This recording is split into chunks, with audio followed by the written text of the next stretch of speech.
Hello everyone. Today I'm going to show you the basics of hand lettering. I got into hand lettering a few years ago and I really enjoy it. Today I just want to go over the basics. So the first thing that you want to get is some paper. Now this paper is quite smooth, and the reason for that is so that the tip of the brush doesn't fray. Now you can use regular printer paper. I used that when I started out. Now the other thing about this paper is that it's also a lot thicker than printer paper, and so that's nice, so that as you are making your letters, the color won't bleed through the paper. As for markers, you can use what I started with, which was regular markers. So something like this Mala marker that I got at IKEA. And the tip is firm all throughout. Or a marker like a Crayola marker. So the tip of this is similar to that Mala marker, but it's a bit wider. If you have a brush pen, like this Tombow, the difference between a regular marker and a brush pen is that the brush pen is a lot more flexible. These kinds of markers are a firmer tip, so they don't bend when you press down. But if you were to press down with a brush pen, the bristles will flatten. So let's get into it. As there are many different types of hand lettering styles, today we're just going to go over brush lettering. And the goal for brush lettering is that your upstrokes are thin, so that's when you go up with your pen or your marker, and your downstrokes are thick, so when you go down with your pen or your marker. Now this can be achieved by doing faux calligraphy, and you can just use a simple pen. If I had the word happy, my goal is on my downstrokes, I would just fill them in to make them darker.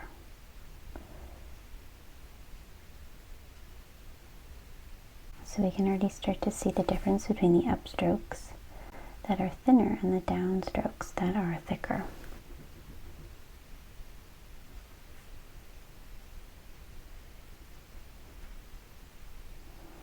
So you're just making the lines thicker where your pen goes down. So that's Faux. You can do it also with a marker, of course. So it's a great way to start and get used to what should be thin strokes and what should be thick strokes. So I'll just show you a brush pen. This one is the Tombow brush pen. These ones are quite expensive, but you can get them at Michael's with a coupon code. That's how I bought mine. It's great to save some money. And the other end has a little tip. So this is great to do some embellishments or flourishes or some faux calligraphy. So the brush pen is very flexible, so that allows the bristles to bend while you put pressure on. So for example, if I push down on it, you can see the bristles bend. Whereas with the regular marker, like the Crayola marker, you can see that the tip does not bend.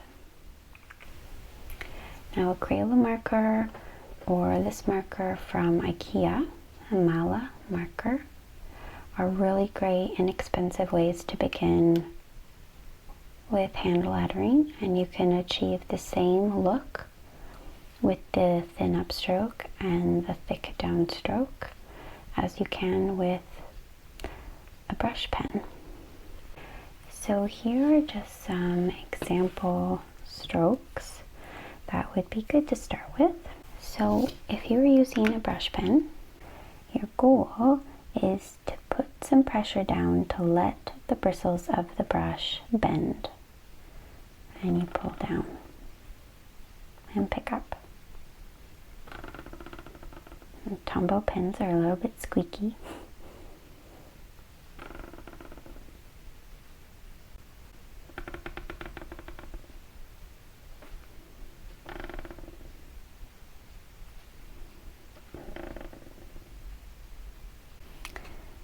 So the next stroke is the upstroke. And you really don't want to put too much pressure, and you just want to glide your brush pen upwards.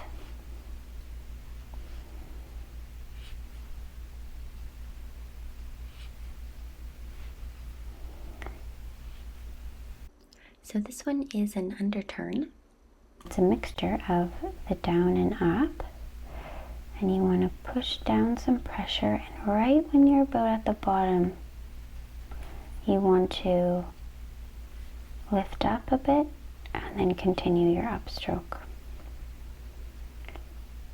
So press down, start to lift up and go up.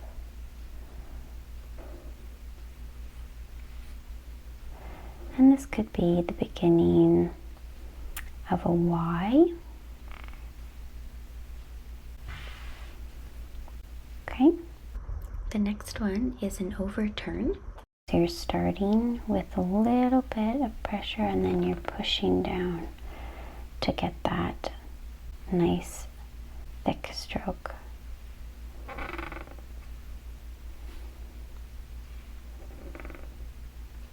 So I'm not really moving my wrist so much as I'm just making more pressure with the brush.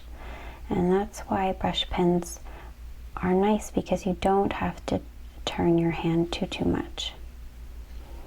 Also, you can hold the pen wherever feels comfortable. I know there are some recommendations of where to hold them and how to hold them, but I find myself I often will change positions to up, higher up, or sometimes further down. So I would say if you're starting out, just hold it where it feels most comfortable for you and practice doing your strokes and your letters and what just feels right for you. Next stroke is an O, or an oval. And I find these ones to be somewhat tricky because you have to bring that upstroke all the way up and around again. So you're starting a little bit on the right hand side and coming down thick and up again thin.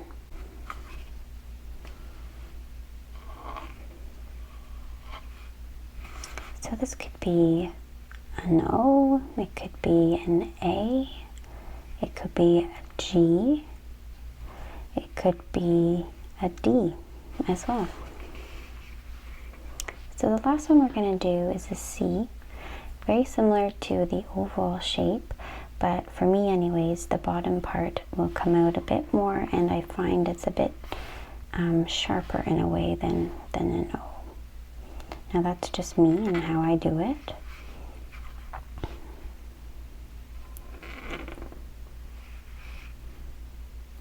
So right around the bottom, you want to start lifting up that pressure again to get that thinner stroke. So the next marker I'll show you is the Crayola.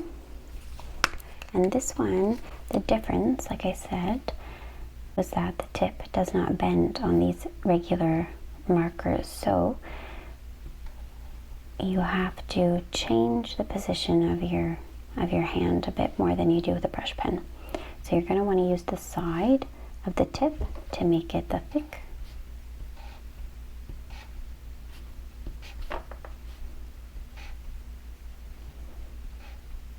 And then I turn it a little bit so that I can get the tip to make those thinner lines.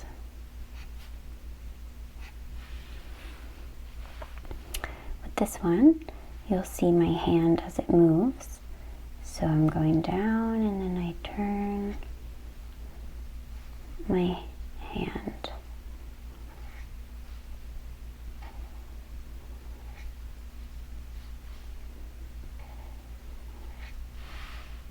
So you can still see the difference between the lines, and same with this one, but opposite.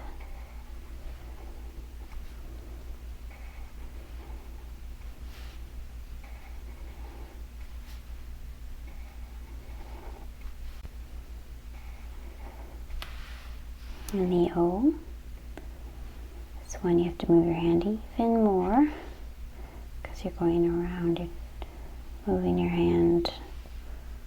I'm up and then I move it sideways and then I move it up again.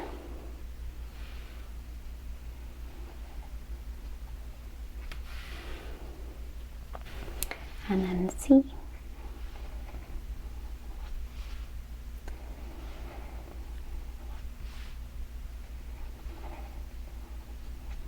So practicing these really helps control your hand as you're doing these different lines.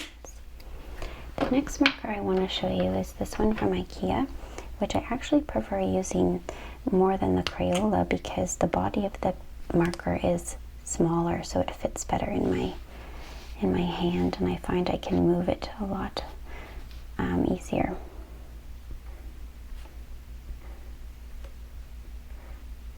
So again, I'm on an angle to get those thicker strokes. And then I'm turning my hand a little bit to get the tip.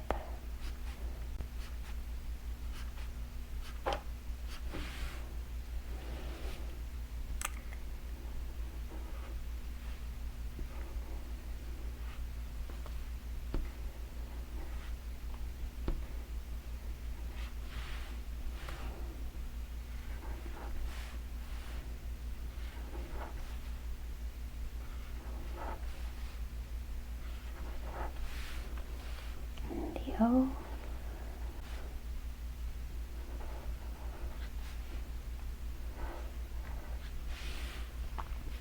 And finally the C.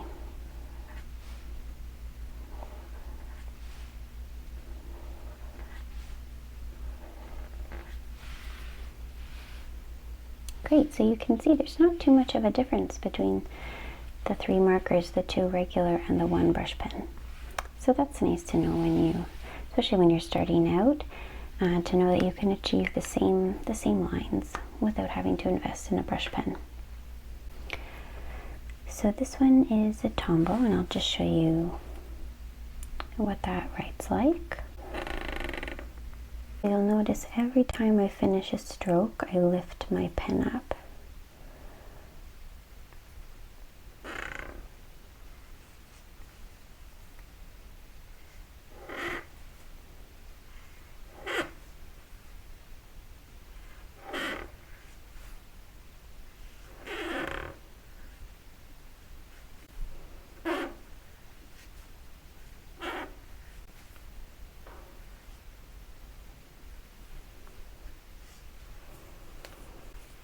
And do the Crayola.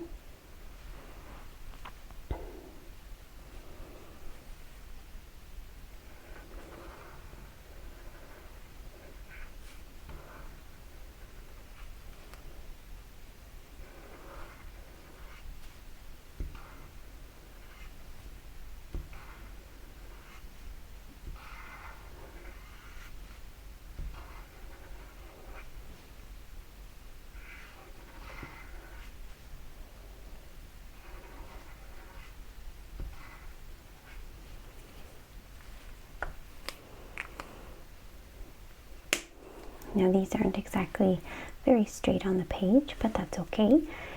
You can always get some lined paper and put them underneath your work page. And then we'll try the mala.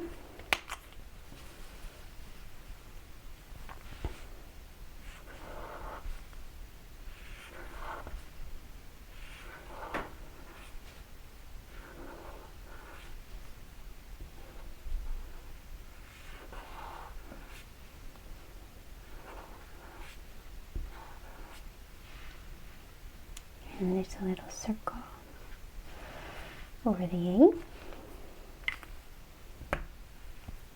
And I just wanted to share with you another brush pen. This one is the Arteza, and different brush pens have different bristles and different flexibility. So these are quite similar in terms of the size of the pen itself. You can see that the bristles are a little bit different, and the Arteza, the one in the orange, are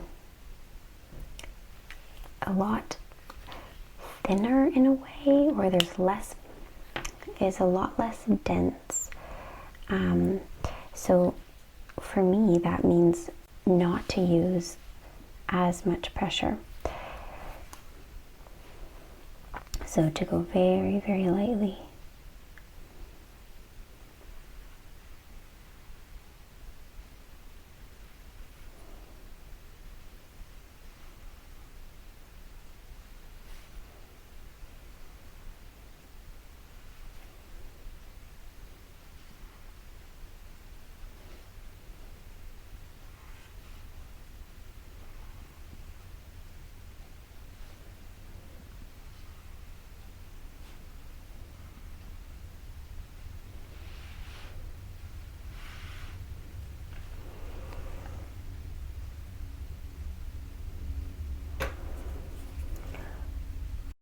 And I just want to show you, so sometimes if the bristles don't lay quite flat, and that could be because of you didn't have enough pressure or you had too much pressure, so the bristles kind of splayed out a bit, you can always just go back in and fix up the spots that you don't like. So the C shape that we did earlier is right here as well, right in the E. So here we have 2 brush pens and 2 regular markers, and they all look quite similar. So lastly, I'll just go over the alphabet, and you'll see I do go quite slowly. So there's 2 different A's. And really, hand lettering is, you know, your own penmanship with a bit of flair. And you can always Google different hand lettering styles. There are books. There are different templates that you can download from the internet to trace or copy from. If you do want to invest in some brush pens, I do recommend the Tombow, as many people do. They are a great brush pen. They are expensive, so see if you can find a coupon from Michael's. And if you get them, so when I first got my pack of Tombow markers, I was very excited, and I thought, great, I have the best brush pens. I'm gonna get home, start hand lettering, and all of my letters will look perfect. Well, this did not happen. To my disappointment, my hand lettering was not any better when I had the marker. So don't be disappointed if you, or disheartened if you get a brush pen and you go home and you start lettering and your letters are not what you expected them to turn out with. Everything is about practice, and I've only been doing hand lettering for a few years now, and I'm still improving as I go. So keep practicing, and no matter what marker you're using, whether Crayola or the IKEA ones or any marker or a brush pen, your lettering will improve the more you practice. So I'll just speed these letters up a little bit. I tend to do my sets like that. Or you can just do like that. So thank you so much for watching. That's just a brief introduction to hand lettering. If you like this video, please consider subscribing, and let us know in the comments if you have any special markers you like to use. and click the like button so that we know if you'd like to see more videos like this. We can make a comparison video of different markers, of different brush markers. I've even gotten some from the dollar store, so I can do a little comparison of that. So thank you very much, and we'll see you next time.